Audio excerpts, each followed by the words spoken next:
বেতন ভাতা সহ নানা দাবিতে সারা দেশে অনির্দিষ্টকালের কর্মবিরতি পালন করছেন পল্লী বিদ্যুৎ সমিতির কর্মকর্তা কর্মচারীরা।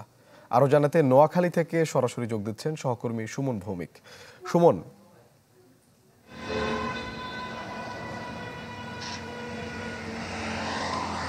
শোভন, আসলে সকাল ঠিক ৯টা বাজে যখন নোয়াখালীর বেগমগঞ্জ উপজেলা পল্লী বিদ্যুৎ সমিতির যে জেলা অফিসটি রয়েছে সেখানে পুরো জেলার ৯টি উপজেলা যাদের অফিস শাখা অফিস হয়েছে প্রত্যেক জায়গা থেকে প্রায় ১,০০০ কর্মচারী কর্মকর্তা এখানে এসে উপস্থিত হয়েছেন এবং তারা স্ব আসন থেকে বের হয়ে জেলা কার্যালয়ের আশপাশে বিভিন্ন জায়গায় অবস্থান করছেন এবং মিছিল করেছেন। তারা জেলার যে কার্যালয়ের ভিতরে তারা অবস্থান কর্মসূচি করেছেন।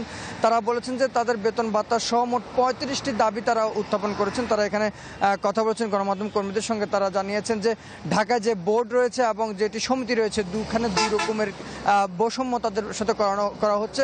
সে বৈষম্য দূর করার জন্য মূলত তারা মাননীয় প্রধানমন্ত্রীর কাছে তারা আবেদন করেছেন। তারা বলছেন যে তাদের ৩৫টি যে দাবি রয়েছে ৩৫টি দাবি না মানা পর্যন্ত তারা অনির্দিষ্টকালের জন্য কর্মবিরতি পালন করবেন। এটি এখানকার যারা কর্মকর্তা রয়েছেন এবং তাদের নেতা যারা রয়েছেন তারা আমাদেরকে এটি জানিয়েছেন। শোভন,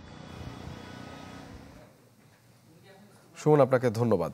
দর্শক, আমরা নোয়াখালী থেকে যুক্ত ছিলাম আমাদের সহকর্মী সুমন ভৌমিকের সাথে।